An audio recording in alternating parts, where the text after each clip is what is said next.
Buenas tardes a todos. Bueno, primero me presento, soy Santiago Mora, el director general de la Denominación de Origen Rueda.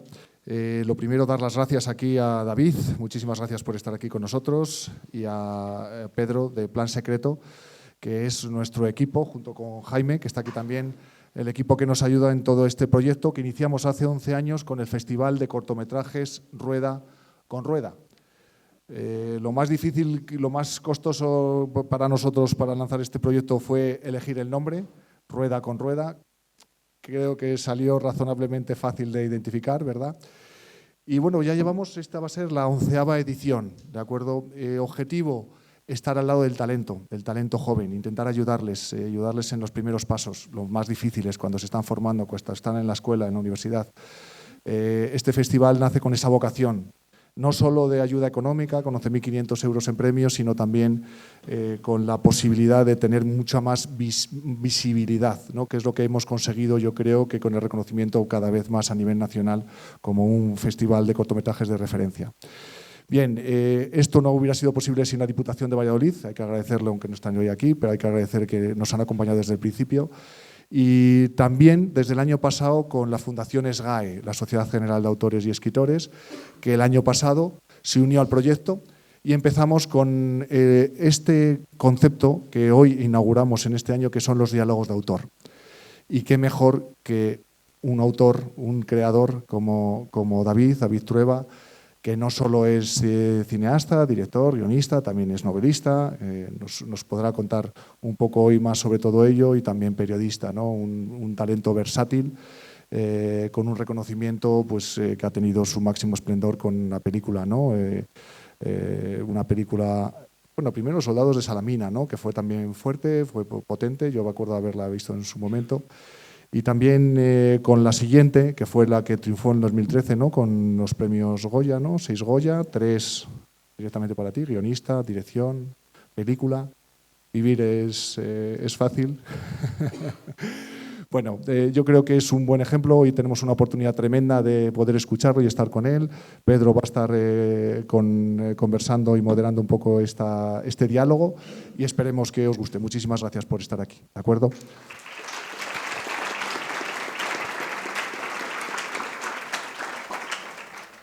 Bueno, antes de empezar, queremos tener un detalle con David. Hemos hecho una botella personalizada un poco para darle las gracias por estar aquí y poder recordar este momento.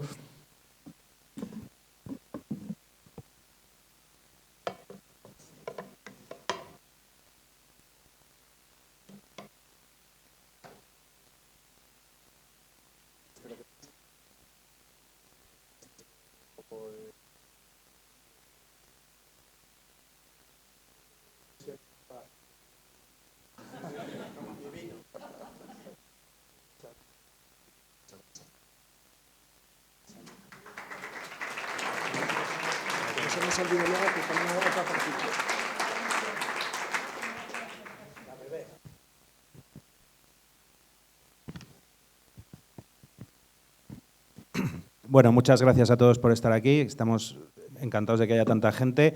Muchas gracias, David, por haberte acercado. Y nada, yo, como en otras ocasiones con los diálogos de autor, yo voy a ir lanzándole a David cuestiones, preguntas para un poco conversar, pero en un momento dado daré paso a que le preguntéis vosotros si queréis, y si en algún momento nos queréis interrumpir con alguna cuestión, pues adelante, ¿de acuerdo? Siguiendo un orden, que sois muchos, y tenemos un tiempo limitado, pero bueno. Yo estos días, preparándome un poco pues, esta charla, joder, es que este hombre has hecho de todo y durante mucho tiempo. Entonces, esta parte que me parece muy interesante, que en realidad estudiaste periodismo, arrancaste como guionista, luego pasaste a director, pero en un momento dado empezaste a publicar novelas también en paralelo, aparte de tu labor como articulista, e incluso has dirigido teatro. Y bueno, yo sobre todo saber en qué medio te sientes más cómodo para ti. Son medios muy diferentes, los separas completamente a la hora de construir las historias. O sea, porque claro, hay novelas que yo entiendo, por ejemplo, Tierra de Campos, yo entiendo al leerla que es una novela, ¿no? Adaptarla al cine sería un lenguaje completamente distinto. Entonces, bueno, ahí un poco cómo afrontas o cómo decides que cada historia vaya a un medio.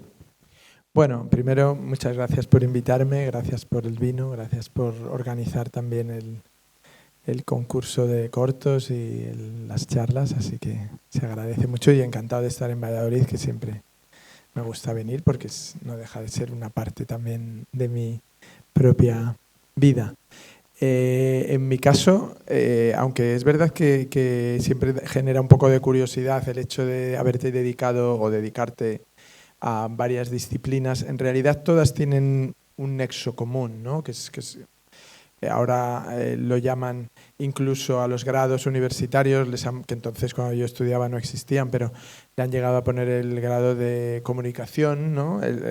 Yo estudié en la antigua Facultad de Ciencias de la Información, que se llamaba en Madrid, y que contenía 3 carreras, ¿no? Que eran periodismo, publicidad e imagen, que por entonces aparentaba ser la única posibilidad para estudiar algo parecido al cine, pero que yo no estudié porque, preguntando y hablando con gente que había estudiado, tenía más, en aquel entonces, no sé cómo será ahora, tenía más de estar dirigida hacia trabajar en televisión, en la parte, digamos, técnica de televisión, o en la parte de periodismo televisivo, radiofónico y tal.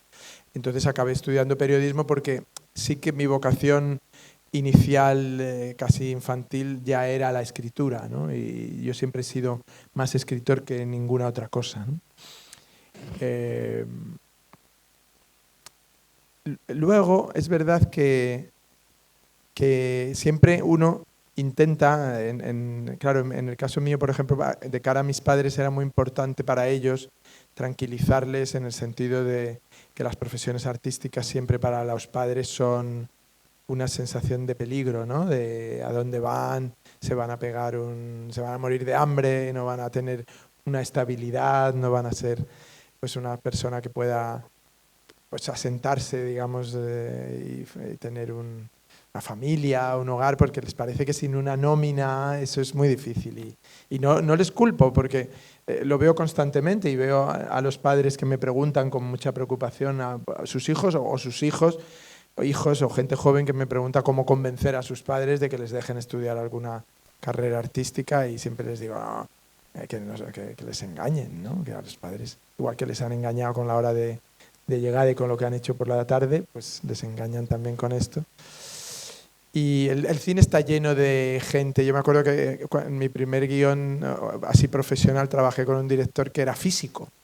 Entonces yo me acuerdo que le decía, pero ¿cómo eres físico? Y tal, que me decía, no, por mis padres. O sea, ya era que era una tradición, ¿no? Y muchos del derecho, muchos de la arquitectura, mucha gente también. Colomo era arquitecto, por ejemplo, o Avelina Prat, que es una chica que fue script mía y que ahora es directora. Y bueno, es normal, o sea, es decir, se van derivando de esas profesiones que han tranquilizado a los padres durante un tiempo y se van derivando hasta estas otras tan intranquilizadoras.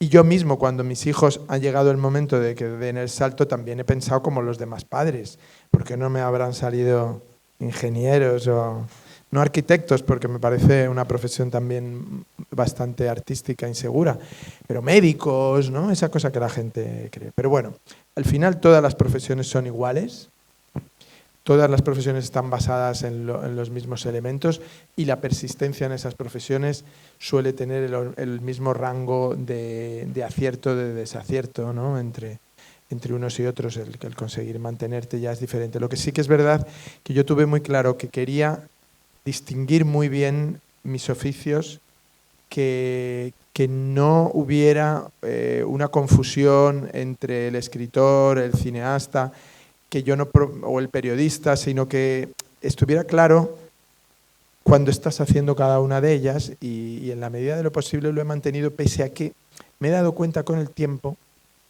a medida que avanzaba, que para la gente es muy difícil visualizarte en una sola y no mezclarlas todas, y entonces convertirte más en un personaje al que no saben muy bien dónde colocar, ¿no? Veo siempre las dificultades que tienen cuando hacen una lista de directores de cine, y entonces no te ponen. Hacen una lista de escritores de los últimos 25 o 30 años, no apareces, tal, y tú piensas, ¿qué les pasará? Y a veces cuando te encuentras con algunos de los que hacen las listas estas, te dicen, bueno, claro, no pensamos en ti. Y te sientes un poco como alguien que ha ido al baile y nadie le ha sacado a bailar, pero bueno, ya estoy acostumbrado, ¿no? Pero sí, es difícil, porque la gente, claro, querría como tenerte en un sitio y que estuvieras más quieto, ¿no? Una imagen más fija. Pero bueno, esta persona hace esto. Sí, eso es, sí, es como, pero no es novelista, no es director, pero...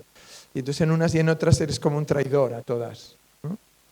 Y en parte lo soy, porque reconozco que cuando acabo una de ellas, cuando acabo una película, tengo ganas de hacer otra cosa, ¿no? Y entonces me meto a escribir una novela, como por ejemplo ahora, que estoy un poco como retirado del cine. O sea, yo siento que me he ido del cine porque estoy escribiendo una novela. En realidad, por ahí van algunos proyectos que están como buscando si se consiguen hacer o no, y tal, pero bueno. Sí, me estaba acordando justo me ha venido a la cabeza, no sé por qué, un compañero mío de la escuela de cine que venía de estudiar medicina, porque sus padres habían dicho que tenía que estudiar una cosa provechosa. Sí. Y lo que pasa es que hizo primero en la escuela de cine y se largó. Dijo que aquello era una mierda y se fue a ejercer de médico.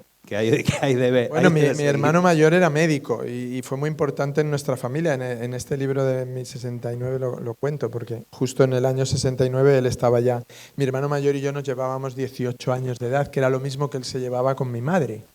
Y mi madre con mi padre se llevaban 16, o sea que era como una casa que cuando nos cruzábamos por el pasillo pasaban 4 generaciones. Ahora que veo a la gente tan incapaz de relacionarse unos con otros, siempre pienso, hombre, no era tan difícil. Pero es verdad que entonces no se aceptaban esas calificaciones que ahora se aceptan tan gratuitamente, de boomers, de no sé qué, de no sé cuántos, que siempre me han parecido ridículas, ¿no? Meter a la gente por su año de nacimiento en un sitio. Yo he conocido carcas de mi edad cuando tenía 20 años y he conocido gente súper joven de 80, ¿no? Joven de actitud. Entonces no creo mucho en eso. Pero bueno, mi hermano mayor sí tuvo muchísima importancia precisamente en lo que estábamos hablando, porque fue como una especie de... Mis padres no habían ido a la escuela, no tenían digamos, una cultura, eran personas que les había tocado la guerra siendo muy jóvenes, y en el caso de mi madre incluso perder a su padre en Santander, y a mi padre hacer la guerra incluso, ¿no? Siendo también relativamente joven. Y un poco venían como rotos, digamos, de eso. Entonces habían montado una casa de huéspedes en Madrid, o finalmente cuando se casaron montaron su casa como casa de huéspedes, y mi padre tenía otro trabajo y mi madre cuidaba, digamos, de estos huéspedes mientras iban teniendo hijos. Como un poco hacían una ecuación: en cada hijo nuevo que llegaba se iba un huésped de la casa, porque tenían 8 huéspedes cuando abrieron y al final acabaron teniendo 8 hijos y ningún huésped. O sea, pero no cabían, si no los habríamos tenido también. Y entonces mi hermano mayor, sí que recuerdo que cuando mi hermano segundo y mi hermano tercero, el tercero es Fernando, que todos conocéis, pero el segundo era escultor y luego vivía de ser profesor de dibujo en el instituto. Y estas 2 profesiones para mis padres no eran... o sea, es decir, teniendo uno médico, lo demás era un fracaso. Y fue mi hermano el médico el que tenía un gran ascendente sobre mis padres, precisamente de alguna manera fue el que también les hizo ver, ¿no?, cómo era el mundo, el que les dijo, bueno, los tiempos están cambiando, una frase que se dice mucho, aunque yo creo que no cambian nunca, pero lo que les vino a decir es, son profesiones que tienen un futuro, la de escultor no, salvo que seas Chillida o Pablo Serrano o alguien así. Mi hermano lo pasó mal, pero pudo ser profesor de dibujo en el instituto, ¿no? Que bueno, no es del todo una desgracia, aunque hubiera preferido seguramente vivir de la escultura, ¿no? Cosa que era más difícil. En cambio, mi hermano Fernando, que era más loco todavía y quería ser director de cine porque pintaba peor que mi hermano. Él había querido ser pintor, pero mi hermano el segundo era el que pintaba bien. Y entonces eso te apabulla mucho cuando hay un talento muy descollante en una casa. Entonces decidió ser director de cine y fue mi hermano el mayor de todos el que, cuando mi padre sobre todo montó en cólera diciendo eso es imposible, pues le dijo, bueno, déjale que lo intente, que lo pruebe. Y en una casa donde no había habido ningún precedente artístico por suerte o por desgracia, tampoco sé muy bien si es una suerte o una desgracia, pero vamos, no había nada. Resulta que mi hermano acabó haciendo una primera película con 24, 25 años, que empezó, me acuerdo perfectamente, como un gran fracaso, que se llamaba Ópera Prima, que cuando se estrenó fueron a ver un pase el primer fin de semana, que siempre vamos los directores para intentar, bueno, pues ver un poco cómo está funcionando de taquilla, pero también la reacción del público. Además, en ese caso era una comedia, que puedes apreciar un poco si la gente se ríe y tal. Estaba la sala vacía y el acomodador les dijo, pues esto no va a venir nadie, si estos actores que trabajan aquí no han hecho nada, no los conoce nadie, son absurdos y tal. Y que uno de ellos era Resines, que era su primera película, Antonio Resines, que era compañero de la facultad, que también estudiaba Derecho y quería ser abogado. Y bueno, pues la vida se truncó y a las 2 o 3 semanas la película empezó a ir bien, cosa rara, y se convirtió en el gran éxito de ese año. Y entonces ya, claro, mis padres no podían, sobre todo mi padre, no podía decir nada contra su hijo, ¿no? Esto los padres en realidad siempre son muy, muy materialistas. Deberían ser un poco más románticos, yo creo también, aunque lo que pasa es que un padre romántico puede llevar a sus hijos al naufragio, hay que tener cuidado, ¿no? Hay que ser un ten con ten, ¿no? No volverse loco, pero tampoco castrar a un chico con 17 años, ¿no? O una chica. Mandarle a estudiar Derecho, que si no quieres estudiar Derecho... No, que cuando yo estudiaba periodismo, mi novia de entonces estudiaba Derecho, o sea que yo tenía una cierta relación con los que estudiaban Derecho, que era muy buena estudiante, por cierto, y es una gran abogada al día de hoy, si es que se puede ser un gran abogado. Bueno, apuntar que en el último año David ha estrenado 2 películas. Ha estrenado la película Siempre es invierno, que de hecho se clausuró la Seminci, la última Seminci, y es una adaptación de tu propia... El año pasado. El año pasado, sí, la última edición, que es una adaptación de tu propia novela, de Blitz. Por otro lado, acaba de estrenar un documental codirigido con Luis Alegre, que es una película entrevista. Película conversación. Conversación con Manuel Vicent, que está en Movistar y la verdad que es muy divertida, os la recomiendo. Y ha publicado, que viene a colación con lo que estaba contando, este libro que se llama Mi 69, que es un ensayo autobiográfico en realidad, en donde cuentas un poco pues, las vicisitudes de tu familia en aquel momento. Un poco el grado de insignificancia, mi biografía es un cuadernito pequeño. Veo a veces las biografías de la gente, pero la mía cabe. No, en realidad es una biografía del año en que nací. El año 69, que es un año 1969, que es un año de muchos prodigios, no porque naciera yo, pero muy interesante, sobre todo para la gente joven que está viviendo como un ciclo a lo mejor un poco opuesto al que se vivía entonces, y es un poco una explicación también de en qué medida tú eres quien eres, no solo por tus méritos, sino también por el tiempo que te toca vivir, el entorno en el que creces, el país, el mundo en el que yo crecí, que a mí me ayudó mucho y me marcó mucho, y soy una persona muy agradecida haber tenido la suerte de nacer en esos años, que son unos años donde en todo el mundo está empezando a derribarse la idea tan autoritaria, ¿no? No solo de los gobiernos, sino del patriarcado un poco familiar también, y empieza, digamos, a respirarse un aire de libertad desde Estados Unidos hasta los países que estaban entonces en la órbita soviética, que también tenían muchísima protesta estudiantil, en Estados Unidos contra la guerra del Vietnam, en Latinoamérica contra las dictaduras, España, obviamente, que era en ese momento más cercana a Latinoamérica que a Europa, en cuanto a políticamente. Entonces, bueno, todo eso fue muy importante para mí y ha sido muy importante en cómo, por qué yo pienso lo que pienso y por qué hago las cosas como las hago. Entonces, me pareció interesante contar que yo no soy un hombre hecho a sí mismo, sino que soy un hombre que muchas cosas me han hecho como soy, ¿no? Y que a los que están ahora tienen que ser conscientes de que la vida es un pulso entre lo que hay y lo que quieres que haya. Y no se trata de ganar, siempre vas a tener que perder en unas cosas y ceder y tal, pero es importante que el pulso exista, porque si no, es una humillación. Una persona que no lucha es una persona sepultada, ¿no? Entonces el pulso es importante.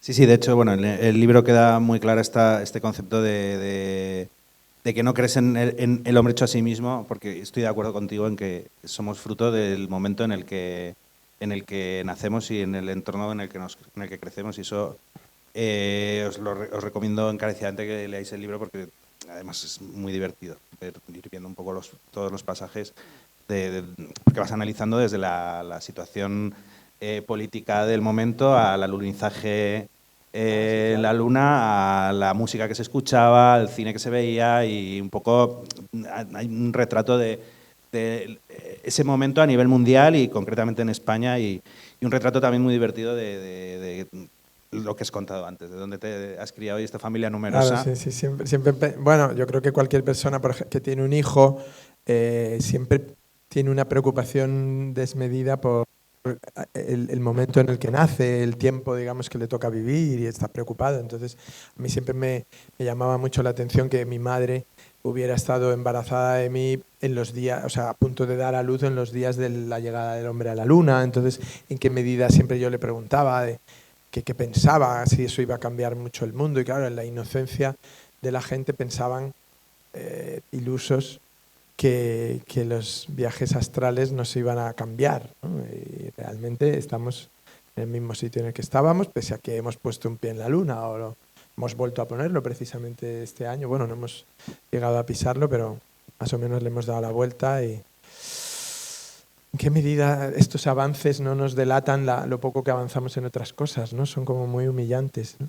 Al mismo tiempo pasaban cosas porque, por ejemplo, en ese año, digamos, el movimiento hippie estaba digamos, en el ocaso, pero hubo ese suceso tan terrible, ¿no?, del asesinato de la banda de Charlie Manson, ¿no?, de la mujer de Roman Polanski, Sharon Tate, y de sus amigos mientras cenaban. Y claro, ella estaba embarazada exactamente de los mismos 8 meses y algo de que estaba embarazada mi madre. Entonces siempre también piensas qué curiosa es la vida, ¿no?, de la gente, ¿no?, tan paralelas, o en este caso una posible paralelismo suprimido, y qué debía pensar también una mujer cuando pasa eso, ¿no?, y qué significó ese asesinato en la, digamos, pérdida de confianza de la gente, en que se cerraran las puertas de las casas, en que se contrataran o se compraran los perros pastores alemanes en todos Los Ángeles, ¿no?, a precios exorbitantes, que se acabara el autostop, muchas cosas, ¿no?, que han sido, sí, que eran curiosas y que son.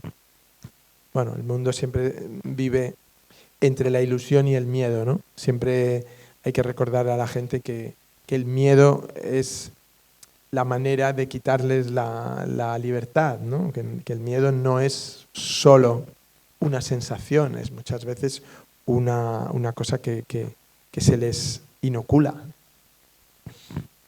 Sí, totalmente. Eso lo hemos vivido mucho en los últimos años con el COVID, a partir del COVID, y antes y después, y se ha visto mucho esta cosa de que efectivamente el miedo se inocula, y así estamos. Sí, en esto es importante también el cine, ¿no? El cine tiene y la literatura, pero el cine quizá porque tiene una expresión más primaria y más directa sobre la gente, que por eso a mí también me atrajo mucho. Te he dicho antes que mi vocación inicial o primigenia es la escritura, pero cuando yo muy rápido, ya de niño, me di cuenta del efecto que tiene una película sobre una persona, porque se puede ver en 1 hora y media, de una manera tiene una envergadura de memoria, de impronta sobre ti, me atrajo muchísimo, ¿no?, esa capacidad y siempre he pensado que se desdeña un poco el grado a veces de importancia que tiene de qué hablas en las películas, ¿no? Y muchas veces cuando la gente, sobre todo joven, te pregunta, ¿no?, sobre cuál es la motivación para convertirte en director de cine, siempre pienso, bueno, es que no se trata tanto de elegir una escuela de cine donde estudiar cine, sino se trata de ser una persona primero que está en el mundo y luego que aplica a ese mundo el cine, ¿no? Y por eso es importante que la gente se prepare, que la gente no sea, que sea solo técnicos, o sea, es decir, que haya una riqueza, sobre todo si vas a ser director, guionista, que son profesiones que tienen mucho que ver con la comunicación, ¿no? Entonces es importante que estés formado también como persona, que tengas curiosidad, capacidad de relación, que no todo es imitativo, sino que también tienes que participar, digamos, de la sociedad y sobre todo de tu país. Sin querer con esto hacer ninguna bandera de nacionalista, pero en el sentido en que ya directores norteamericanos ya hay, y muy dotados además. Entonces no hace falta que desde Madrid, Barcelona o Murcia o Sevilla estemos intentando ser directores americanos, salvo que nuestro plan sea irnos allá a vivir y trabajar para su imaginario. Yo creo que tenemos que trabajar con el imaginario local, por eso en España siempre ha habido, digamos, todo tipo de excusas para hacer otro cine, pero al final el que va quedando, después de un rechazo inicial por ser demasiado cercano, lo demasiado cercano no gusta, ¿no? Pero al final el cine que va quedando es también cine, pues ahora ya se celebra, digamos, de manera, yo creo, abierta, ¿no? El cine de Berlanga o el cine de Bardem o de Azcona o de Fernando Fernán Gómez, de tal, que en su momento no era el más admirado. Y eso es interesante también, hacer una relación de cómo pasa el tiempo sobre el arte al que te dedicas, ¿no? Para también intentar colocarte donde crees que eres más necesario o eres más difícil de suprimir, ¿no? Al final, en estas profesiones artísticas, lo importante de alguien es que lo que tú haces no lo estén haciendo demasiados igual que tú, porque entonces eres prescindible muy rápidamente, ¿no? Evidentemente todos somos prescindibles, pero intentar hacerte un hueco también en el imaginario colectivo, ¿no? Total, sí, una personalidad que, bueno, lo has tocado, pero o sea, yo sí sé que fue una gran influencia y una persona muy importante para ti, precisamente Rafael Azcona. Sí. Y bueno, ahí sí que yo creo que hay cosas de Azcona en tu cine, pero sí que te quería preguntar un poco cómo... ¿Qué importancia tuvo para ti esta persona?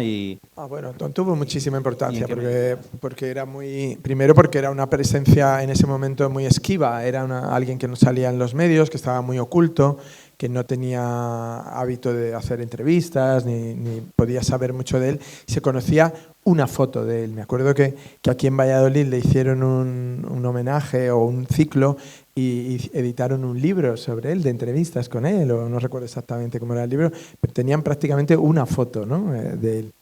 Y entonces cuando le conocí, pues claro, era muy impresionante por ese lado un poco oculto y también porque yo ya entonces había mitificado su figura, aunque estuviera todavía en activo, porque me había dado cuenta de la importancia que tenía, de lo relevante que era. Entonces yo conocí en pocos meses a 3 guionistas que eran para mí muy importantes.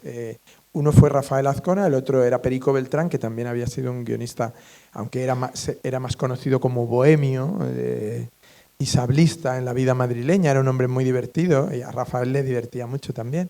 Había escrito una película como El extraño viaje, que a mí me gustaba mucho, y bueno, era un personaje increíble, Perico Beltrán, Pedro Beltrán, de Cartagena, Murcia. Y luego había conocido también, por azares de la vida, a otro más mayor que ellos, que se llamaba Julio Alejandro, que había sido guionista y director artístico muchos años, en el exilio en México sobre todo, pero que por problemas de salud había vuelto a España y vivía la mitad del año en Madrid y la mitad en la costa valenciana.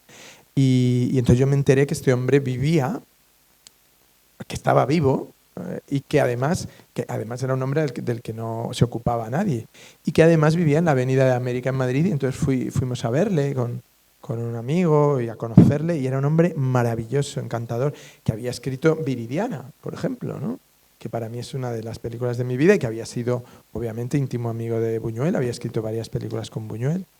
Personaje maravilloso, aparte de un carácter especial, y fueron 3 personas que a cada uno a su manera, porque eran muy distintos, fueron muy importantes. Creo que todo el mundo tiene que encontrar también.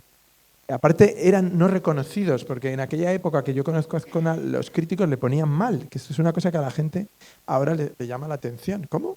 Sí, o sea, esto de poner bien Azcona es una cosa que vino después y en la cual yo participé. Fue un contubernio, que es una palabra que ahora no se usa, pero que era muy bonita. Fue un contubernio en el que yo participé porque yo me dedicaba todo el rato, cuando empecé a hacer mis primeros guiones y me hacían alguna entrevista, me decían, bueno, ¿qué guionistas norteamericanos te han influido? Yo decía, a mí norteamericanos ninguno, que también me habían influido. El que me ha influido es Rafael Azcona es una joya, tenemos hasta... Y Rafael se reía y me decía, no hables bien de mí, que me van a echar del piso y tal. Y no, hasta que de alguna manera éramos tan cabezotas, 4 o 5 y tal, que la gente empezó a decir, oye, pues a lo mejor es verdad que Rafael... Porque claro, Rafael también había hecho películas malas. Y de hecho estaba en un momento, cuando yo le conozco, de una cierta crisis, ¿no? Y entonces fue el encuentro con directores más jóvenes el que también a él le revitalizó. Él era muy defensor de cruzar generacionalmente, no solo en lo sexual, sino también en lo profesional, en la amistad, en la tal, que se crucen las generaciones. Esto es una cosa que ahora sucede menos y que es un defecto, yo creo, de nuestra sociedad. La gente tiene que escuchar a la gente que no es de su generación. Me acuerdo que a mí me llamó a Rafael, yo le había conocido levemente, nos habíamos saludado, luego habíamos coincidido también alguna vez, se había interesado por mí, tal, no sé qué, yo había escrito alguna cosa de él, que entonces rápido a él tal, y un día me llamó a mi casa y me invitó a que comiéramos todas las semanas, todos los martes. Yo entonces estaba en la universidad y le dije, yo no tengo dinero para ir a un restaurante. Me dijo además el restaurante, que era enfrente del Bernabéu, que luego cambiamos de sitio varias veces por los precios. Pero él me dijo, no te preocupes, que yo te invito. Cada martes. Y yo iba cada martes allí, salía de la facultad y me iba a comer y para mí era una felicidad. Tal. Y me acuerdo que él me dijo, cuando yo le dije, ¿pero por qué quieres que vaya yo? Porque era una comida en la que estaba más gente, no muchos, pero éramos 4 o 5 y tal. Y entonces él me decía, porque son muy viejos. El más viejo era él. Le sacaba a todos 20 o 25 años, pero él decía, son todos muy viejos. Y me acuerdo cuando le pregunté por qué había dejado de trabajar con Berlanga, me dijo, porque es muy viejo, y yo también soy muy viejo, y 2 viejos ya no tenemos nada que decir. Entonces él tiene que trabajar con gente joven y yo también con gente joven. Entonces a él le enriquecía hablar con alguien en ese momento de 18, 19, 20 años como era yo. Y a mí no te cuento lo que me enriqueció a mí, porque era una persona no solo en lo profesional, en lo vital era una persona increíble, aparte tenía una cabeza muy, muy abierta a todo. Fue una especie de padre en muchas cosas. De hecho, sus hijos alguna vez me han dicho, te teníamos envidia, porque no teníamos esa relación que tenías tú con mi padre. Y digo, claro, es que lo peor de un padre es que sea tu padre. Porque un padre te tiene que decir la hora a la que volver a casa, te tiene que echar la bronca, te tienes que aguantar todos los días. Digo, yo a Rafael solo le aguantaba por placer. Porque él también tenía un lado poco oscuro, que sus hijos habían sufrido mucho más que yo, ¿no? Había tenido una época también de mucha dependencia del alcohol y tal, cosa que yo ya no viví tanto, y le cambiaba el humor a lo largo de la jornada, porque yo empezaba a lo mejor a comer con él a la 1:30, 2, pero a las 7 ya no era la misma persona. Y ostras, era interesante también ver eso, ¿no? Porque se volvía era una persona oscura también, tenía una mirada sobre la vida muy oscura. O sea, pero al mismo tiempo era alegre y es difícil. Algún día, me gustaría escribir algo de él para contar, porque oigo a veces decir cosas de él que digo, no. O, por ejemplo, llamar a películas azconianas que no lo son. Porque Azcona, si algo tenía, era que él creía que la gente no era miserable per se, sino que el problema de la gente es que a la gente humilde se la pisotea hasta convertirlos en enemigos unos de otros, ¿no?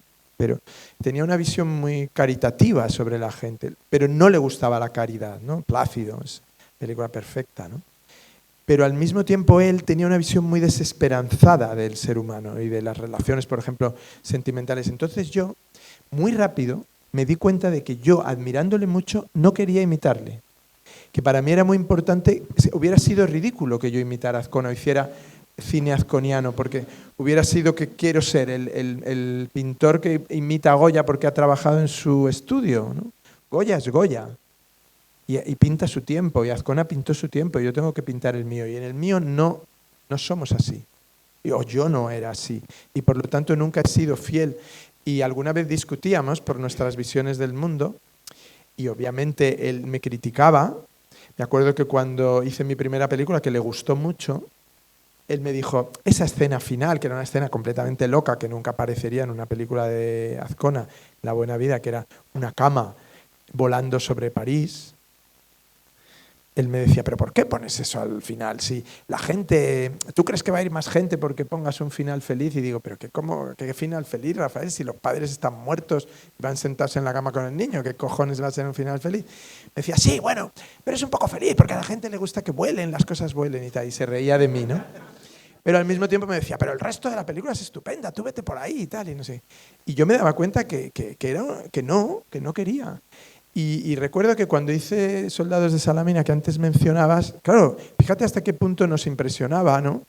Que íbamos a las comidas y nunca hablábamos de nuestra obra, ¿no? O sea, ni él de la suya le costaba y de las nuestras tampoco. Entonces, me acuerdo que me llamó a casa y me dijo, oye, he visto Soldados de Salamina. Dice que ya es raro porque él solo iba a ver comedias, no le gustaba ver películas, iba solo el sábado al cine con su mujer.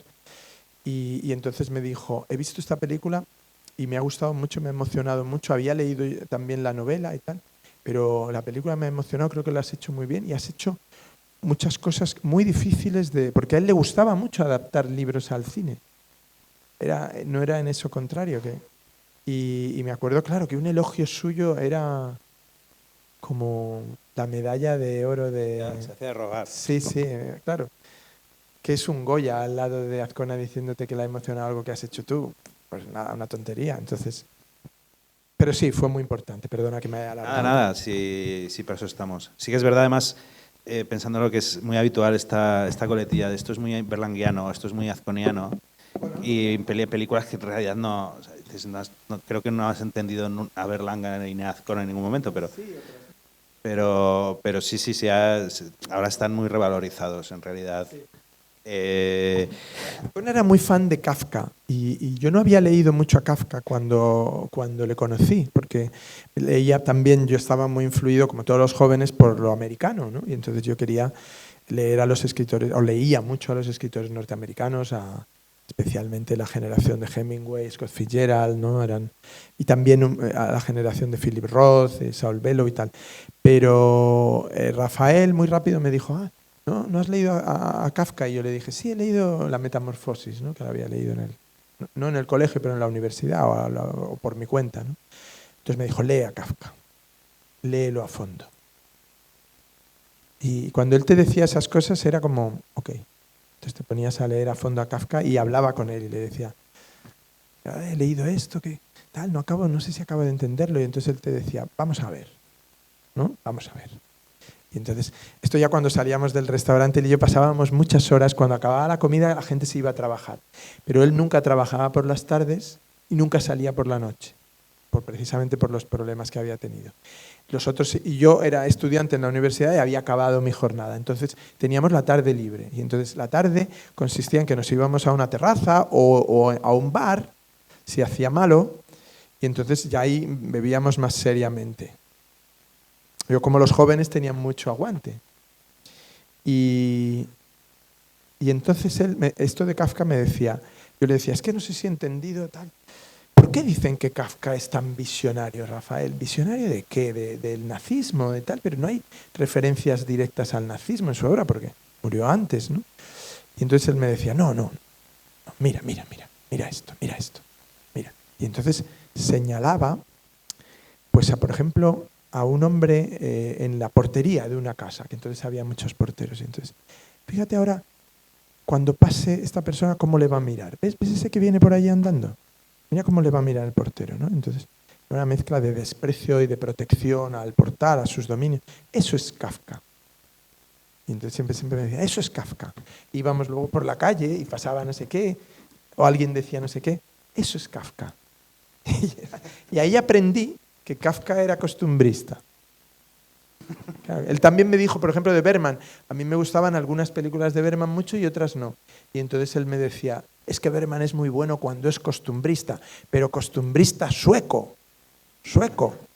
Dice, porque los suecos son como él los presenta en escenas de matrimonio, que a mí me gustaba mucho, ¿no? Eso es Suecia. Las otras de la muerte jugando al ajedrez. ¡Qué horror, qué horror! Era lo mismo de la cama volando, no le gustaba. No le gustaba lo imaginativo, todo tenía que ser. Y yo siempre pensaba, no hay que ser imitativo. Yo puedo admirar a alguien, pero eso no significa que luego lo tengas que imitar. Tú tienes que hacer lo tuyo, porque lo tuyo es fiel a ti, a como tú ves el mundo, y si no es falso. Sí, lo difícil es encontrar la voz con la que tú afrontas cómo ves el mundo y cómo lo cuentas. De hecho, esto que comentabas del cruce intergeneracional y de escuchar a otras generaciones, o sea, me hace pensar inevitablemente en estas películas con Manuel Vicent o con Fernán Gómez, Sí. que en realidad la película de Manuel Vicent es muy reciente, pero la silla de Fernando es muy interesante cómo con los años está Internet lleno de clips Bueno, y a veces de la película entera, porque no hay manera de que la Fernando, y dices, claro, es que en realidad queda como un registro audiovisual Absoluto, claro. que entiendo que es la intención también, o sea, que quede esta conversación como... Bueno, la de Fernán Gómez, claro, fue la primera que hicimos, fue una película que no le interesó a nadie y entonces fue como mis inicios de producir. Yo he hecho varias películas que yo llamo underground, ahí quiero llegar. aunque me sabe mal usar esa expresión porque underground lo tenemos relacionado con el cine también como que tiene más que ver con la vida alternativa, el malditismo, una especie como de cine artístico. Y yo no lo entiendo así. Yo en cine underground lo entiendo por debajo de la superficie, en este caso la industrial. Es un cine hecho sin dinero, pero en el que no renuncias a contar las cosas como tú crees. O sea, yo no creo que el presupuesto de una película deba variar el concepto esencial de la película. Te varía, obviamente, el formato, la presencia de la película. Entonces, me acuerdo que fui a varios sitios a pedir dinero para hacer una película de Fernán Gómez conversando. Y entonces yo lo explicaba y trataba de explicarlo como el cine tiene una parte muy curiosa, que es la de ir a buscar la financiación para las películas, que esto en las escuelas nunca se les explica y que yo creo que sería la primera clase que hay que darles. A ver, hacer venir a un empresario, a un emprendedor, a alguien de estos que venden burras, ¿no? Y decirles, enséñales cómo se vende. O sea, cómo se va a un despacho de un banco o de un alto directivo y se les dice, oye, queremos hacer esto, tal, que... El cine es difícil, ¿no? Entonces, pero el cine estás todo el rato vendiendo y tienes que vender lo tuyo. De hecho, cuando cuentas el guión o incluso escribes el guión, tú sabes que esa es una pieza que la mayor importancia que tiene es la de conseguir financiación, porque a partir del guión es como se mete la gente, ¿no? Los actores, los productores entran a una idea. Tú cuentas una idea, pues me gustaría hacer, o te cuentan a ti, estaría bien hacer una película tal. Pero bueno, el director ya una vez que empieza a tener una carrera está desesperadamente buscando dinero constantemente, ¿no? Y a veces asociado a un productor que tampoco tienen dinero. Los productores son buscadores de dinero, ¿no? Entonces vas muchas veces a sitios a buscar el dinero. Yo iba con lo de Fernán Gómez y les decía, es que de verdad, tenéis que ver, es que Fernán Gómez es un espectáculo, la sobremesa con él, porque es una persona que es actor y a la vez intelectual y a la vez muy divertido. Entonces es una persona que nunca dirá dos veces la misma cosa. Es una persona que siempre lleva la contraria al otro para que la conversación sea más fluida, pero que no tiene problemas en decir al día siguiente ponerse en el lugar contrario. Es una persona que es antisolemne, es decir, no tiene una gradación de lo que es importante y lo que es frívolo, sino que todo es igual. Es divertido. Y entonces me decían, ya David, pero una película, un tío hablando, pero... Y yo, ya, pero es que lo que quiero hacer es queremos retratar su conversación, porque salíamos siempre de las cenas con él diciendo esto lo tiene que ver la gente. Y no conseguíamos. Entonces un día había hecho yo algún trabajo y había tenido algo de dinero y entonces le propusimos a Fernán Gómez que le queríamos hacer, y él lo tildó el experimento, ¿no? Y entonces yo, obviamente, para no ofenderle, yo le dije, te vamos a pagar algo, Fernando, aunque vendremos a tu casa a hacerlo y tal, pero te lo pagamos como una sesión y tal. No, hombre, no hace falta y tal. Sí, porque así también tú no nos verás como unos idiotas que vienen aquí a darte la lata y tal. Y entonces le hicimos un contrato y le pagábamos un poco y tal. Y entonces íbamos, oye, pero nosotros íbamos por el placer de estar con él. Y llevábamos un pequeño equipo muy reducido, porque yo quería grabar un plano que fuera siempre idéntico, que fuera como si tú comes con alguien. Cuando tú comes con alguien, al otro lado de la mesa, lo máximo que ves es esto, no te distraes con los pies, no te distraes con tal, estás viendo su... Y entonces esto era una rareza todo, pero que luego, fíjate, ha resultado ser una película que, como tú bien dices, todo el mundo persigue y se ha visto bastante, y la gente cuando la ve se quedan como... Tengo amigos que son muy fans y se la ven 1 o 2 veces al año porque les insufla, bueno, lo que insuflaba él, una conversación maravillosa, es que eso es insustituible. Entonces, bueno, eso creó un género, lo llamamos película conversación, y muchos años después, exactamente 20 años después, hemos hecho otra con Vicent, Manuel Vicent, que también es una persona, yo creo, muy interesante, y hemos hecho esta película que se llama Mañana seré feliz. Y bueno, también fue un placer grabarla. Sí, es que se nota que sí. hay disfrute ahí. Y luego yo sí que quería detenerme un momento en esta parte porque es que me parece que es una rareza dentro del sector audiovisual hoy, esta manera que es un poco hasta kamikaze, la autoproducción, pues lo que has apuntado. Bueno, yo tengo una parte en la que hago películas por mi cuenta que además luego no están en ningún lado, las tienes en Yo tengo una página web que las tengo allí y se pueden alquilar por 3 euros, pero nadie lo hace, o muy poca gente lo hace. Entonces, por ejemplo, esta de Fernán Gómez nos pasa todo el rato que la cuelgan en internet, en Google, en YouTube, en no sé qué. Y siempre tengo a una chica de producción que no es que lo persiga y tal, pero que me dice, oye David, que la han colgado en no sé dónde. Y yo, joder, pues quítasela, que la quiten. Porque si no, luego no te las compra, porque a veces te la compra Televisión Española para un pase. Y entonces, claro, eso también pues es muy... Te permite hacer otra, es que al final es supervivencia, sí. No, pero las películas que he hecho en ese sistema han sido siempre porque las intentaba hacer por el formato habitual y no las conseguía hacer. De hecho, yo tengo siempre una anécdota que Javier Cámara no se lo creía cuando rodábamos Vivir es fácil con los ojos cerrados, que era que yo había ido a una reunión con mi productora, con Cristina Huete, a Antena 3, a proponer esa película con el guión. Y les había gustado mucho el guión, pero nos dijeron que no. Y entonces, que no entraban en la película. Y entonces estábamos allí hablando y cuando nos explicaron por qué, nos dijeron que es que no le veían a la película ningún futuro comercial y que no les interesaba porque... Y añadieron una frase un poco despectiva que fue, ¿a quién coño le va a interesar una película protagonizada por un profesor de inglés? Cosa que me pareció un poco rara porque, no sé, profesor, es verdad que no es lo que uno tiene asociado a lo mejor a las... Pero, por ejemplo, los franceses hacen muchas películas de profesores, ¿no? Y no pasa nada. Y Indiana Jones era profesor, o sea que no... Tampoco, ¿no? O Charles Laughton hizo aquella tan bonita que era un profesor en la Resistencia francesa. El Club de los Poetas Muertos. Club de los Poetas Muertos, Robin Williams, un profesor. O sea, que me pareció un desprecio gratuito. O sea, me molestó y me acuerdo que salí un poco enfadado de la reunión. Y mi productora me dijo, no te preocupes, David, vamos a intentarlo con Televisión Española, ¿no? Y ya voy a pedir una cita a ver si conseguimos tal. Y entonces, en el intermedio yo pensé, bueno, si no conseguimos el dinero, la haré como estas otras, pero ya entonces había hecho yo la serie de Jorge Sanz, Madrid 1987, como películas y series completamente fuera del sistema, ¿no? Y entonces yo ya tenía un plan B y tenía un actor en mi cabeza que no era un actor, que era un amigo mío, director de cine, que iba a hacer el papel de Javier Cámara y lo otro iban a ser pues 2 chicos que encontrara, ¿no? Y por eso, digamos, la película transcurre, es tan pobre la película, porque transcurre la mitad en un coche, en un sitio, es una película un poco de exteriores en Almería. Era una película perfecta para hacer una película pobre, completamente pobre, ¿no? Y entonces, finalmente, Televisión Española nos aceptó y nos dio algo de dinero, y aunque la película siguió siendo bastante pobre, pero la pudimos hacer dentro de las convenciones industriales. Y un día estábamos rodando y había una gran preocupación porque no conseguíamos los derechos de una canción que era muy importante en la película, que era Strawberry Fields Forever de los Beatles, que él había compuesto John Lennon en su estancia en Almería, y se hablaba en la película de esa canción.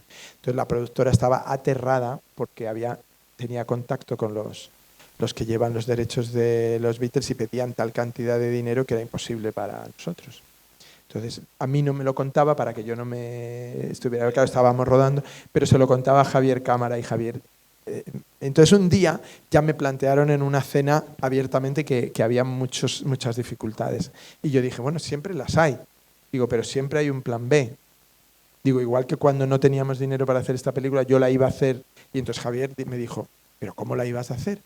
Y digo, pues mira, el protagonista iba a ser no sé quién. Y entonces me dijo, pero si no es actor.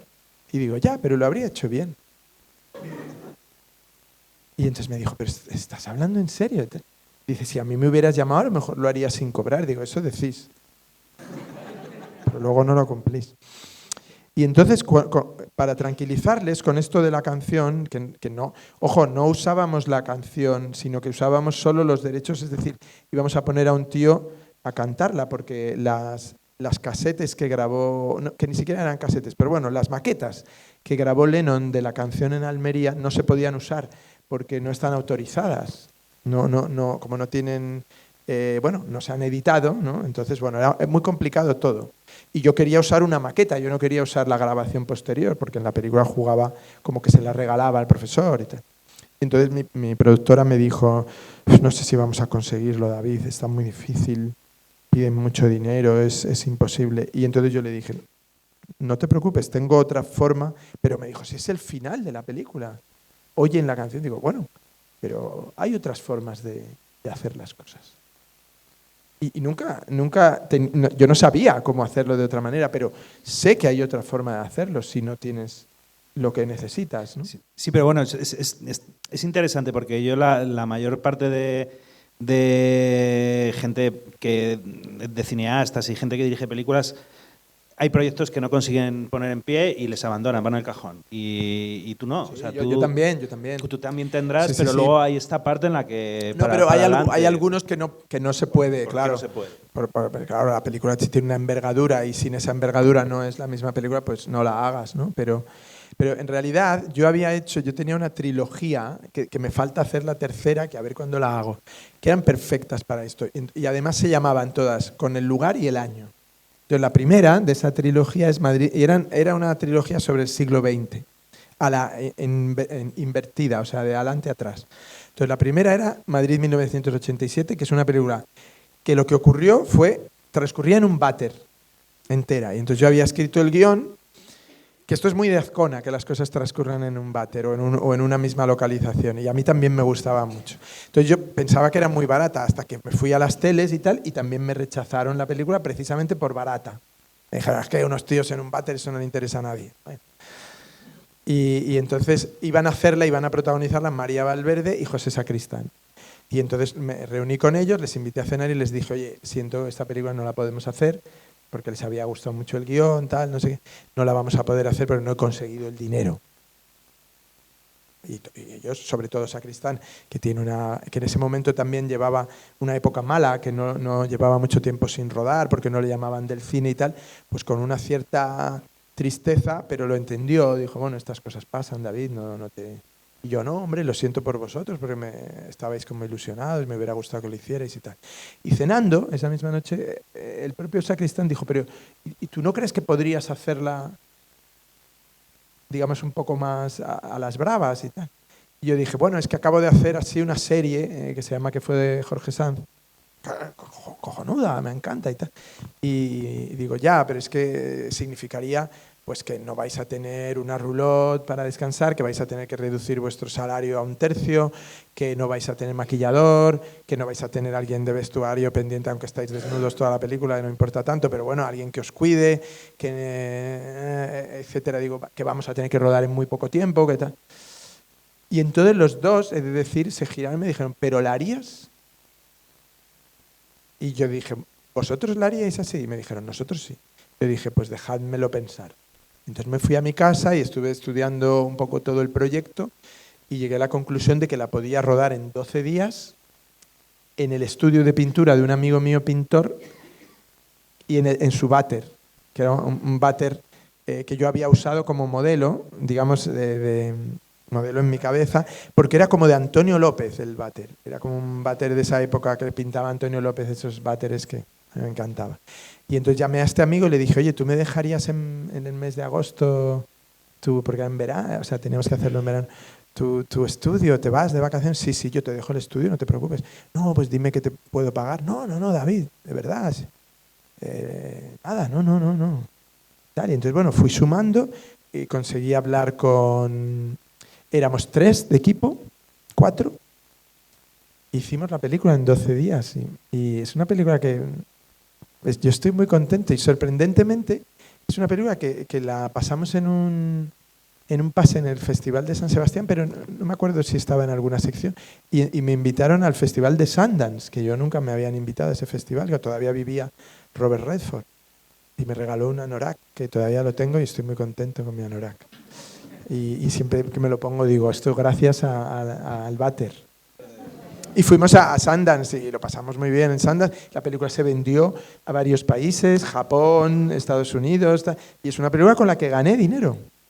O sea, es decir, me gasté un dinero propio, pero luego recuperé más y pagué a todos los que trabajaron. Y es una película que, bueno, no sé, ahí está. Entonces, esa era Madrid 1987. Almería 66 era el título del guión de Vivir es fácil.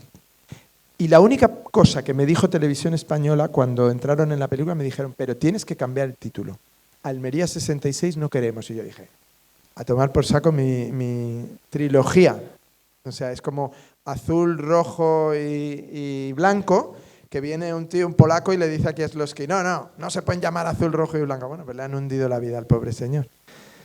Y entonces dije yo, ¿pero en serio y tal? Y entonces, bueno, puse Vivir es fácil con los ojos cerrados, porque era ese primer verso que escribió Lennon en Almería, ¿no? Y la tercera, es una tercera que todavía no he escrito el guión y que se llama León 1940, con lo cual os he dado muchas pistas ya. Y esa, tengo digamos, pero no me he sentado a escribirla y no sé si la haré algún día, pero podría ser que la hiciera.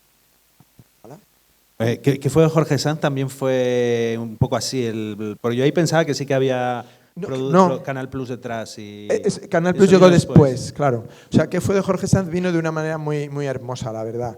Jorge Sanz, un poco como le pasaba a Sacristán, los actores, sobre todo los actores que han tenido mucho éxito y han sido muy conocidos, pasan por periodos como valles, donde tienen muy poco trabajo, donde dejan de ser novedad, dejan de ser tal. Es muy difícil tener una carrera así continua. Y entonces Jorge cayó en una gran bajada de ser una estrella desde muy joven hasta grandes películas como Amantes, Belle Époque, tal, a de pronto no tener trabajo, ¿no? Y entonces un día se presentó en mi casa, yo le conozco porque él hizo ya con 16 años, Jorge y yo nos llevamos 10 días, y él había hecho con 15, 16 años una película con mi hermano Fernando y nos habíamos conocido levemente, que se llamaba El año de las luces, con Maribel Verdú y él. Y unos años después yo había conseguido un trabajo, de estas cosas precarias cuando estás empezando, de fotógrafo para una revista inglesa en el Festival de San Sebastián. Y estaba yo haciendo fotos allí de fotógrafo y vino Jorge Sanz a presentar en concurso en San Sebastián una película que era una adaptación de una novela de Juan Marsé que se llamaba Si te dicen que caí y que protagonizaba él con Victoria Abril y entonces unos jóvenes actores que empezaban, que eran Juan Diego Botto y Antonio Banderas, y dirigía Vicente Aranda. Y esta película fue recibida con pateos, entonces San Sebastián era muy agresivo, los festivales en general eran más agresivos que ahora, la patearon, yo fui a la rueda de prensa a hacer fotos y Aranda, que tenía un mal genio de la leche, los mandó a la mierda a todos, tal. Se montó un Cristo de la leche, suerte que estaba Victoria Abril, que era muy simpática y tenía como más donde... Pero la película salió tocadísima del festival y prácticamente la hundieron, aunque si no recuerdo mal, creo que le dieron a Jorge el Goya a Mejor Actor por esa película. Y, o sea, fíjate qué vueltas. Aunque la llamaban, de broma, los periodistas con los que yo comía habitualmente, porque trabajaba allí con ellos, la llamaban Si te dicen que entendí. Porque sostenían que ni se entendía nada de la película, ni se entendía nada de lo que decía Jorge Sanz, ¿no? Entonces, si te dicen que entendí. Y entonces esa noche Jorge me ve en la rueda de prensa y me dice, hola, hombre, David, tal. Y hacía tiempo, 2 años o así, que no nos veíamos. Oye, que estás aquí, tal. Yo estoy haciendo de fotógrafo y tal. ¿A qué hora terminas? A tal hora. Oye, pues vámonos a cenar y no sé qué. Y nos fuimos a cenar con una jovencísima, María Boto, que había ido al festival acompañándoles, porque hacía un papelito, tenía 15 años así. Y cuando mandamos a María a dormir, Jorge y yo nos fuimos a quemar la noche, como se dice. Y te puedo asegurar que Jorge Sanz quemaba la noche. O sea, yo no tenía cerillas, pero él lo tenía todo, porque era guapo, era tal. Entonces, claro, íbamos y luego fue Superedición. Entonces, bueno, ahí nos empezamos a hacer muy amigos después de eso. Y luego hizo Belle Époque unos años después y tal. Entonces, un día me vino a casa y me dijo, David, no tengo trabajo, no tengo tal, no sé qué, me han ofrecido una serie horrorosa. Y entonces los productores, yo les he dicho que tengo que hacerla, pero que no me gusta. Y tal. ¿Tú no tienes algo en el cajón? ¿No tienes alguna cosa? Y digo, no tengo nada y tal. ¿Pero por qué no quieres hacer esa serie? Es que es muy mala, es una serie horrible y tal. Entonces le invité a comer en casa y estaba yo preparando ahí la comida y tal, y se quedó a comer. Y entonces mientras comíamos le digo, tú deberías hacer una serie que se titulara ¿Qué fue de Jorge Sanz? Y que contara todas las cosas que le pasan a un actor muy conocido cuando no tiene trabajo. Porque para la gente sigue siendo un actor muy conocido, pero él vive no en la indigencia, pero rozándola. Y era muy graciosas las cosas que le pasaban y tal. Y entonces Jorge empezó, ¿pero cómo sería la serie y tal? No sé qué. Pues sería así, así, así. Le fui contando y de hecho, pues más o menos le di como el primer episodio. Él se fue a los productores muy contento, me dijo si le podía hacer un par de folios explicativos. Se los hice, le regalé la serie. Y él fue a los productores con tan mala suerte que le dijeron que les gustaba mucho, pero que eso no se podía hacer en España, que era demasiado meta cinematográfico, lo que fuera. Entonces él, muy obsesivo, los actores son curiosos, se obsesionan con algo. Y entonces él empezó, quiero hacerla. Y entonces yo un día le dije, mira, te voy a ayudar, voy a hacer el episodio piloto. Y ya verás que cuando muevas el piloto, te la van a contratar. Y entonces rodé un episodio piloto en el que batí todos mis récords de cutrez. Porque el equipo era yo solo. Claro, porque era un dinero tirado a la basura. Era como es como si tú coges ahora 30.000 euros y los tiras a la basura. Bueno, tiene más sentido tirarlos a la basura, pero los puede encontrar alguien. En este caso era tirarlos. Entonces le dije a Jorge, no, yo no me puedo gastar dinero, ya tenía yo hijos y tal. Digo, lo único que vamos a intentar hacerlo tirando un poco de nuestro entorno, ¿no? Y entonces buscamos pues gente de nuestro entorno que pudiera hacer los papeles secundarios de ese episodio que yo había escrito, ¿no? Y entonces yo ponía una percha de sonido en medio de los actores, como en el cine antiguo que se hacía con una jirafa. Pues yo ponía una percha y grababa con una cámara que me habían prestado, pues plano contra plano, porque además me ayudaba porque Jorge no se aprendía los diálogos, entonces así podía rodar casi frase a frase, ¿no? Y la gente luego no lo nota cuando lo montas y tal. Y lo pasábamos muy bien. La verdad es que rodando ahí ya nos caíamos de la risa, ¿no? Y entonces cuando lo estaba montando, mi montadora me llevó a un estudio de montaje y yo estaba empezando, lo digo porque como hay gente joven que también piensa que cómo suceden las cosas suceden de las maneras más inverosímiles, muy accidentales. Por eso la recomendación siempre es que hagáis cosas en vuestro entorno, con vuestros amigos y tal, porque esas cosas de pronto alguien las ve o alguien de tal. Y entonces lo que ocurrió fue que estábamos montándola en un estudio prestado. A última hora de las tardes, cuando acababa mi montadora de montar una película que estaba montando, iba yo y nos metíamos con la serie de Jorge y nos reíamos. Y entonces un chico que estaba en el estudio de al lado se metía y curioseaba, oye, ¿pero qué estáis haciendo? Y tal, y se quedaba, jaja, ¿pero qué es esto? Jorge Sanz hace de Jorge Sanz. Y yo, sí, ¿pero Jorge Sanz le va tan mal? Digo, sí, mucho peor. Digo, el episodio, digamos, lo hemos edulcorado, o sea, si no sería dramático. Y sí, tal, y no sé qué. Y entonces, y ahí viene la gracia del asunto. Este chico era ayudante en una cosa de Canal Plus, que entonces Canal Plus no hacía series, una cosa dramática, que solo hacía series Telecinco, ¿no? Así nos iba. Y entonces, este chico lo comentó allí en Canal Plus y dijo, joder, ayer he visto a David Trueba y tal, que está haciendo una cosa muy graciosa. Y uno se lo comentó a un directivo de los que elegían, que se llama Miguel Salvat. Y entonces este Miguel Salvat me llama y me dice, oye David, ¿podemos comer un día de esta semana? Que te quiero proponer una cosa. Y nos vamos a comer y me proponen efectivamente una cosa, una TV movie o no sé qué, que yo les digo que no. Y cuando estamos ya como llenando la comida después del no, me dicen, ¿tú no estás haciendo una serie? Y digo, no. Dice, ¿no estás haciendo una serie tú? Y yo, no. Porque yo no tenía conciencia de estar haciendo una serie. Estaba haciendo el piloto para él. Y entonces me dice, es que nos han dicho que estás haciendo una serie con Jorge Sanz. Y digo, sí, es cierto. Y les cuento. Y me dicen, ¿podemos verlo? Y entonces se lo doy para ver. Y les encanta. Y deciden que quieren 12 episodios. Yo les digo que no puedo hacer 12 episodios, que solo puedo hacer 6. Porque requiere mucho tiempo. Entonces ellos me dicen que los tengo que hacer yo, que no puedo delegar en otros directores, que tal, que no sé qué, y que me van a hacer una oferta para hacerlo. Y entonces empieza la terrible aburrimiento de un contrato con una televisión. O sea, eso es como escribir la Biblia. O sea, empiezan a reunirse comisiones, presenta un presupuesto, presenta no sé qué, y en ese momento Jorge se va a Guatemala a hacer un papel secundario en una película. Y entonces Jorge me llama y me dice, tío, que me voy a Guatemala a hacer una película. Te tienes que venir, vamos a rodar un episodio en Guatemala. Y entonces yo dije, hombre, la verdad es que es una gran idea. Y entonces cogí al otro actor secundario de la serie que hace de su representante, a Eduardo Antuña, que es maravilloso, y a mi productora entonces, que es Jessica Berman, y nos fuimos los 3 a Guatemala. Y rodamos otro episodio en Guatemala, que yo había escrito que fue delirante. Porque entre otras cosas, todos los que rodaron la película con Jorge quisieron colaborar en el episodio. Eran una gente estupenda. Nosotros éramos unos locos, ¿no? Pero ellos, cuando vieron cómo hacíamos las cosas, empezaron. Entonces, el director de la película de Jorge hacía del director de la película de Jorge. Bueno, todo así, ¿no?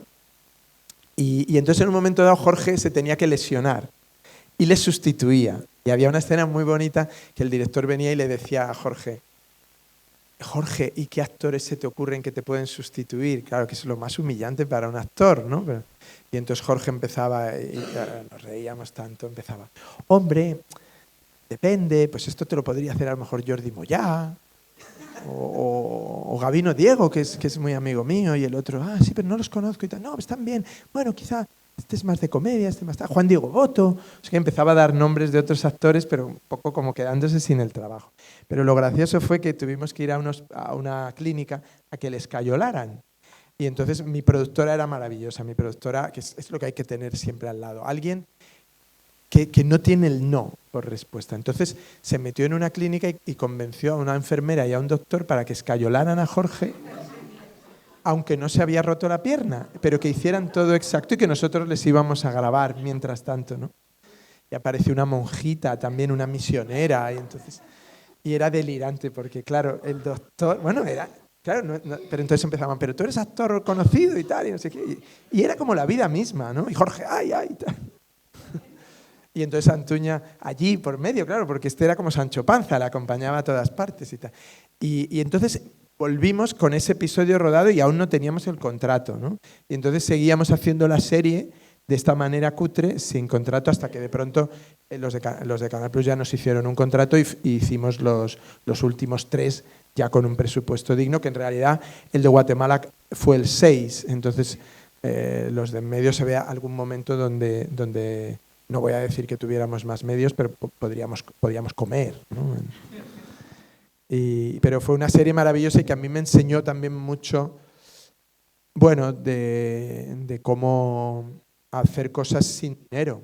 Que yo nunca me lo había planteado hasta entonces. Yo era también de los que pensaba, sin dinero no se puede rodar. Y entonces eso fue lo que me llevó a Madrid 1987, Madrid 1987 cuando, por ejemplo, hice Casi 40, que es una película protagonizada por los 2 actores de mi primera película, La Buena Vida, que llevaban, yo en un momento me voy a cenar con ellos y uno llevaba 9 años sin hacer una película, y el otro 12 sin hacer una película. Y entonces yo no me daba crédito. Y entonces en un gesto de chulería mía, que yo soy muy chulo, Y les dije, pues ¿sabéis qué? Que voy a escribir una película para vosotros y la vais a hacer. Y a los 6 meses les entregué el guión de Casi 40 y esta fue peor, la rodamos en 6 días, aprovechando mi gira de lanzamiento por librerías de Tierra de Campos. Entonces era una película que transcurría en 6 ciudades y en 6 librerías. Consistía en que Lucía, que canta muy bien, pues hacía unas actuaciones como una cantante que la van rescatando. Y esta película se llamaba Casi 40 y bueno, fue una película más. Y Casi 40 me llevó al Hombre Bueno, que también fue otra película que hice así en esas condiciones. Y esas han sido como mis películas locas.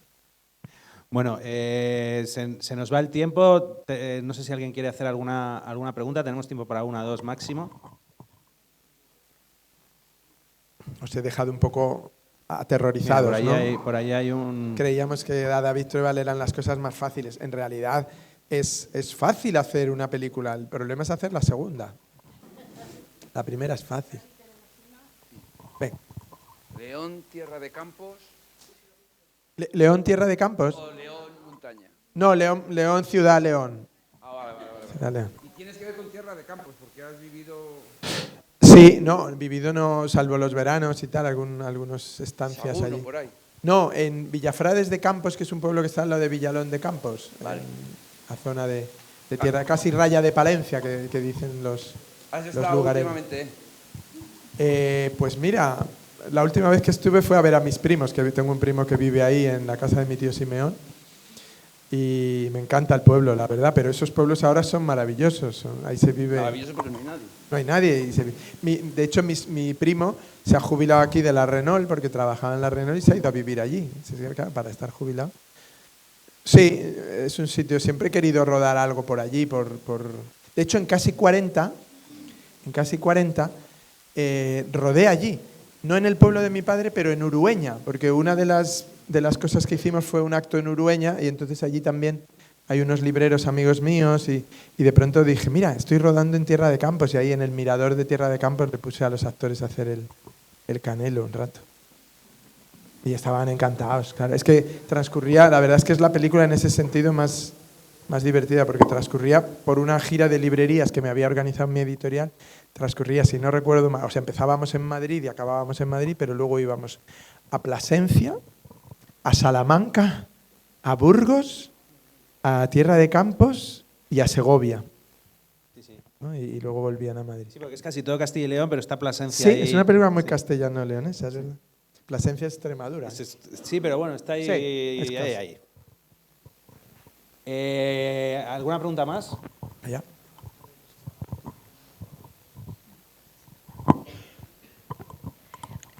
Yo me pregunto cómo son las comidas en casa, ¿no? Si, como sois 8 hermanos, no empecéis a hablar de cine, por favor, si entre tu hermano y tú decís, mira, suficiente tengo con este rodaje, con este libro tal, o si realmente es una cosa que está integrada y como parte, o si os hacen un poco de bullying, que es muy famoso. Nos hacen bullying. No, a ver, somos, como tú bien has dicho, somos muchos y entonces los del cine somos minoría. O sea, de lo que más se habla ahí es de política y sobre todo de asuntos de profesores, porque son mayoría los profesores. Pero mi hermano Jonás, o sea, mi sobrino Jonás y mi hermano Fernando sí que hablamos más de cine cuando estamos a lo mejor solos. Pero luego cuando estamos con todos no tanto, porque también hablamos con mucha... Los que nos dedicamos al cine no somos las personas más interesantes para hablar de películas con gente que no se dedica al cine, porque las películas que les gustan a mis otros hermanos en general a mí no me gustan tanto, o a Fernando no le gustan tanto, a Jonás y tal. Entonces siempre tienes como un conocimiento a lo mejor un poco más de dedicarte, ¿no? Pero nos viene bien porque ellos tienen un acercamiento como tiene la gente normal y luego, claro, ahora se juntan los sobrinos y los...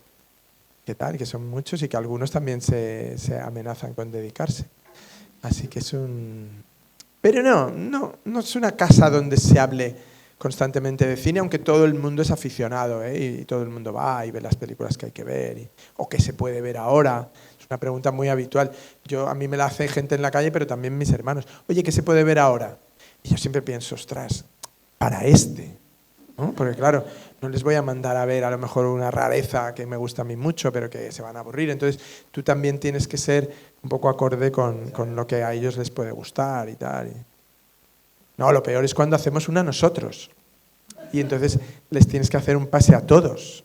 Es imposible. Ahí ya sabemos, o sea, tenemos opiniones para todos los gustos, o sea, porque desde el que nos da un palo hasta el que les gusta, hasta el raro, es duro. Son buenas personas, pero lo notas que está gustado más, está menos, ¿no? Y ya sales ahí como... Muy duro, ser de una familia tan grande es duro. Pero al mismo tiempo te da también muy fácilmente una interrelación con el mundo real, que yo creo que los directores no deben perder nunca, ¿no? Recuerdo que Rafael siempre presumía mucho del bonobús que le dieron, o abono de viajes de la tercera edad. Y siempre me decía, esto, David, esto es lo más importante esto. Porque yo... Y siempre me decía lo que había oído en el autobús, que había oído frases que luego metíamos y siempre comentábamos, voy en el autobús, ¿sabes lo que le ha dicho no sé quién, no sé cuántos? O ha entrado uno con tal. Y si deja de gustarte la gente, tu cine empieza a empobrecerse, a hacerse un cine, y la literatura igual, que rueda en torno a ti, a tus obsesiones. Entonces acabas haciendo solo películas de directores de cine en crisis, ¿no? Y que es como un género de director de cine en crisis, ¿no? Y es como, qué pesados, ¿no? Porque claro, haz una de un charcutero en crisis, que tiene más gracia, ¿no? No, un charcutero que sus hijos no... Yo me acuerdo que en una metí tenía un amigo que su padre trabajaba en una fábrica de cerveza. Entonces en la casa de este amigo teníamos mucha cerveza. Un poco como haceros amigo del de Rueda, que seguramente hay buen vino en su casa, no solo el de Rueda, sino de otros que le gusta beber y tal. Pues este amigo tenía muchas cervezas de la fábrica de su padre, pero su padre no la tocaba. Y entonces un día y tal, estábamos ahí tomándonos unos botellines y vino el padre y digo, ¿no quieres una y tal? Y dijo, es que la odio. Tú sabes lo que es ese olor todos los días, el fermento, el tal, el no sé qué. Y claro, ¿entiendes? Nunca habías pensado que la gente que trabaja en eso puede llegar a odiarlo, claro, es como... O eso que tan bueno del Verdugo, ¿no? Que siempre se ha comentado como probablemente uno de los gags cinematográficos más brutales y geniales de la historia del cine, ¿no? La hija del Verdugo, que es Pepe Isbert, Emma Penella, le quiere comprar una camisa a su prometido, ¿no? Y entonces le dice, ¿qué talla usas? Y el prometido le dice, no sé, ¿no? Esta cosa de los hombres que nunca saben la talla. Y entonces él le dice, padre, ¿qué talla tiene? Y hace así, un 40. Porque da el garrote vil, ¿no? Es una cosa tan maravillosa. O sea, ¿cómo puedes introducir la profesión de alguien en una situación tan incómoda? Entonces eso es una gran lección de escritura cinematográfica. Totalmente. Bueno, tenemos que cortar aquí. Y eso está basado en la observación. O sea, eso no... Tú puedes estar 8 años en tu casa intentando inventar un gag, que ese gag solo se te va a ocurrir en la vida real o aplicándolo de la vida real. En el autobús. Sin en más. el autobús, exacto. O hablando con un verdugo, con alguien familiar de un verdugo, con alguien que ha tenido ese tipo de experiencias, ¿no? Y por eso a la gente siempre le invito mucho a que ahora, que además yo creo que también tiene que ver con la crisis un poco que estamos viviendo social, ¿no? La crisis social, que es una crisis que tiene mucho que ver con el aislamiento, con que la gente está perdiendo un poco la idea de que existe una cosa que se llama el bien común, es decir, que se pueden hacer cosas por los demás que además te vienen bien a ti a largo plazo. Entonces, todo es, no, a mí no me interesa nada de lo que se puedan beneficiar los demás, yo solo me tengo que beneficiar yo, ¿no?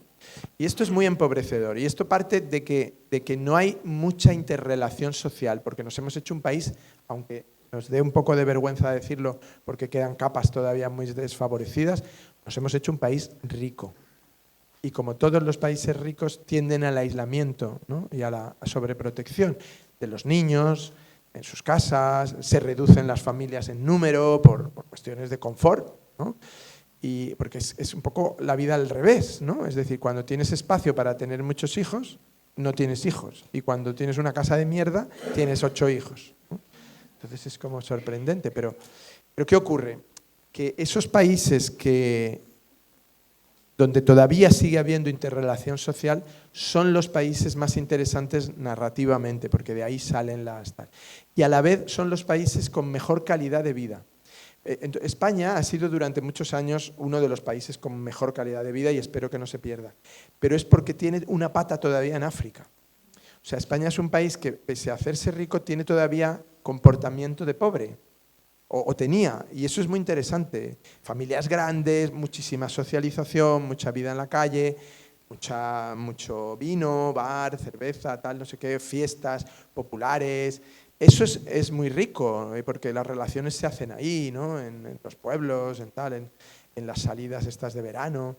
El clima nos favorece mucho. Entonces, yo creo que los españoles tienen que hacer un esfuerzo por reivindicarse, no tanto en tonterías identitarias, sino en esa identidad que va más sumergida y que a nosotros nos enriquece mucho y que hace también.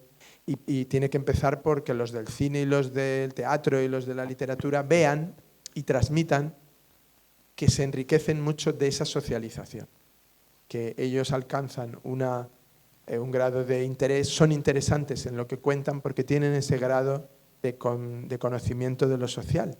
Por eso uno no debe encerrarse, sino que debe estar muy abierto, porque salen cosas mejores y haces al país también más dependiente de esa socialización, que es muy interesante. A ver si no perdemos nuestra categoría, sin dejar de ser un país, digamos, desarrollado, pero no tener estas otras cosas que yo creo que son interesantes, ¿no? Vamos a ver. Pues vamos a ver. Muchísimas gracias, David. A vosotros. Un placer. Muchas gracias. Gracias.